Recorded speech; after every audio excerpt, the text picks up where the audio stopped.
Welcome to cook with டைனா. இன்னைக்கு நம்ம பார்க்க போகிற ரெசிபி மீன் குழம்பு. என்னோட ஸ்டைலில் எப்படி பண்ணுறதுன்னு பார்க்கலாம்.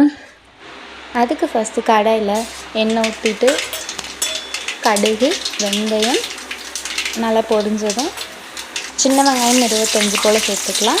கொஞ்சமாக கருவேப்பிலை, வெங்காயம் வதங்கினதும் ஒரு கை போல் பூண்டு நறுக்கி சேர்த்துக்கலாம். அப்புறம் 2 தக்காளி சேர்த்து நல்லா வதக்குங்க.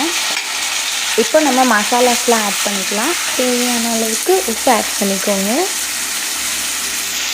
1/4 ஸ்பூன் மஞ்சத்தூள், 2 ஸ்பூன் குழம்பு மிளகாத்தூள், 1 ஸ்பூன் தனி மிளகாத்தூள், 1 ஸ்பூன் மல்லித்தூள். மசாலாஸ்லாம் ஆட் பண்ணி நல்லா வதக்கிக்கலாம். 2 லெமன் சைஸ் புளி எடுத்து நல்லா கரைச்சி வச்சுருக்கேன். அதையும் இது கூட தேவையான அளவுக்கு தண்ணி சேர்த்து நல்லா மிக்ஸ் பண்ணிக்கோங்க.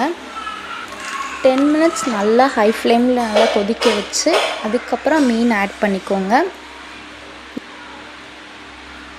மீன் ஆட் பண்ணி 5 மினிட்ஸ் குக் ஆனதுக்கப்புறம் ஒரு டம்ளர் போல் தேங்காய் பால் சேர்த்துக்கோங்க. இதுதான் இந்த டிஷ்ஷோட மெயின் இன்க்ரீடியண்ட். தேங்காய் பால் சேர்த்து செய்யும் போது குழம்பு இன்னும் டேஸ்ட் கொடுக்கும். கண்டிப்பாக ட்ரை பண்ணி பாருங்கள். என்னோடய வீடியோ ஃபர்ஸ்ட் டைம் பார்க்குறீங்க அப்படின்னா சப்ஸ்கிரைப் பண்ணி சப்போர்ட் பண்ணுங்கள். Stay tuned for more delicious video. Thank you for watching.